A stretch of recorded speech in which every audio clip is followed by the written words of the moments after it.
Ay nako, mukha naman hindi tutuloy yung ulan. Bago ko umuwi ng bahay, makadaan muna sa Piolos Car Wash. At nanggigitata na sa dumi tong motor. Lalo pa kulay itim, kitang kita yung mga dumi ng alikabok, buhangin at saka simento. Diba sabihin ng ibang makakita, pwede nang taniman ng kamote itong si Kuro, ang ating Rusi Classic 250.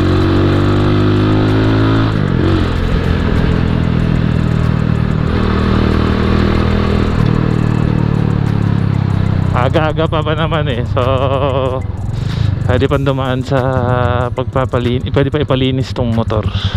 Dati nung bago pa sa akin yung motor, halos ano yan, weekly lagi pinapa-moto wash. Tapos everyday after usage, punas-punas pa yan. Ngayon pagka madumi na talaga siya ka napapa-motor wash Pero syempre mahalaga pa rin naman talaga na yun, lalo na dun sa sa part ng sprocket niya. Kapag napabayaan kasing madumi yung sprocket tsaka kadena, tas gagawin mo, lalagyan mo lang ng chain oil o kaya ng chain lube, madadamay lang yung, hindi naman madadamay, mas masisira lalo o mapupudpud yung yung sprocket, kasi nandun pa rin naman yung mga maliliit na na bato tsaka alikabok. So yun yung unti-unting sisira dun sa sprocket. Kaya kailangan kapag lalagyan ng na chain lube, yung chain dapat malinis. Ito yung isang problema kapag nagpa-park ako sa mga public area.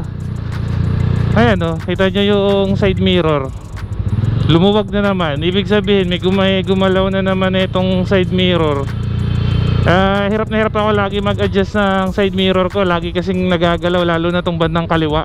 Kaya talaga, park at your own risk kapag sa public area. Even may guard, nakita nyo yung pinagparkan ko kanina nung kinuha ko yung motor, may guard pa dun. Pero wala, may mga nakakalusot pa rin talaga. Anyway, so okay lang yun, basta wag babasagin yung side mirror o kung ano-anong gas-gas yung gagawin. Yan, yung napihit na pwede ko naman i-adjust na lang uli yan adjust ko na lang mamaya. Yan, dito tayo sa Piolos Car Wash. Sakto, mukhang wala pa masyado nagpapalinis. Pagpalinis tayo, alam ko huling linis nito is November. Ito yung itsura, dumi na.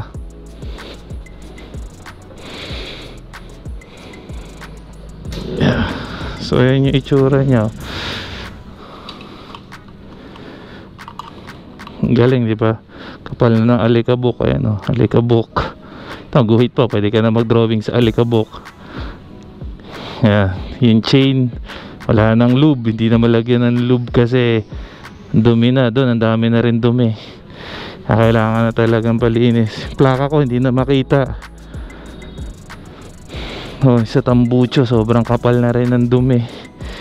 Yung ilaw, wala nang makita ng ilaw dito, puro dumi na ilaw. Antayin natin mga maglilinis yan ngayon. Yan, sa wakas okay na. Galing ng magkakalinis, mukha naman yung bago. Hindi na siya mukhang tataniman ng kamote. Tsaka yung ilaw, ito talaga pinakamahalaga sa akin, kaya kailangan malinis kasi masyadong yung ilaw kapag madumi yung motor. Ay, maraming salamat sa mga naglinis dito sa Piolos Car Wash. Biyahe na ulit tayo.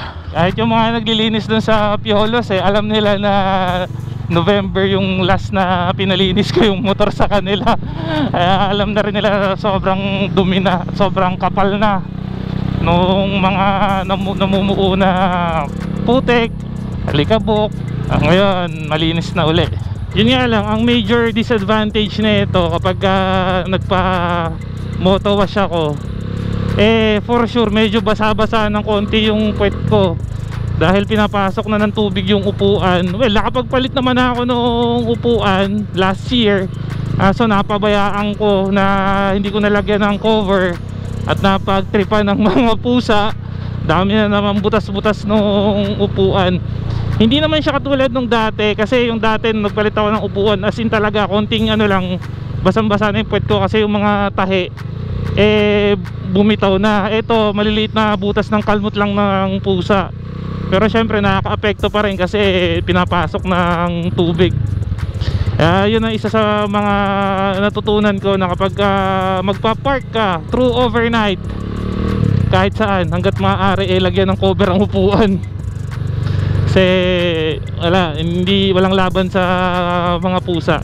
Ewan ko ba, favorite na mga pusa gawing tambayan at saka kutkutan ng upuan ng sasakyan.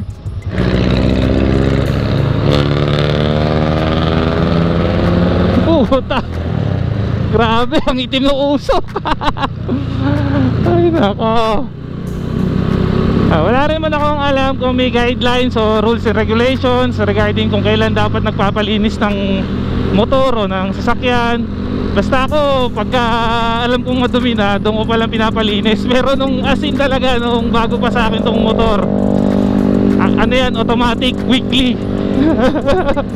Ganun na siguro pagka bago pa So todo alaga ka sa paglilinis So pagka tumagal-tagal, okay din yan, okay na yan. Kahit sobrang kapal pa ng alikabok. Kayo ba, tuwing kailan kayo nagpapalinis ang mga motor ninyo o yung mga sasakyan nyo? Tapos yun din pala, tuwing nagpapa motor wash, alam na rin nila, hindi kasi ako nagpapalagay ng tire block. Yung iba kasi sabi madulas daw ang tire block, delikado pagka sa motor, unlike kapag sa kotse. Wow, angas ito ni mga shoutout sa naka Harley Davidsons na to. Angas, belt pa talaga. Ayun sa Harley, kung nakikita ninyo, wala siyang chain, belt yung gamit niya. Angas si Manong. Ayan, yung dahilan nga yung sa akin kung bakit hindi ako nagpapalagay ng tire block, kinakapitan ka agad ng alikabok. Ang bilis kapitan ng alikabok Ewan ko sa ko lang, sa pananaw ko lang, parang nakakapitan agad na pagka dumaan ako sa mga alikabok, kumakapit ka agad yung dumi. Maganda talaga pagka bumibiyahe ka nang wala pang rush hour, kasi kapag rush hour na, nako, nakakabur yung magmotor dito, mag-drive. Grabe traffic. Ang ganito, medyo maluwag-luwag po. Mag-i-start na yung build up dito ng traffic. So siguro hanggang dito na lang tong random vlog na to. Maraming salamat sa pagsama sa akin sa pagpapalinis na itong motor. Malinis na uli siguro. Hindi na nakakahiya na sabihin kung saang lupalop ng bundok nang galing. Big shoutout nga pala sa mga taga Piola's Car Wash, especially dun sa dalawang naglinis sa motor, kay Gestonia at saka kay Chris. So hanggang dito na lang. Peace and signing out. Ciao!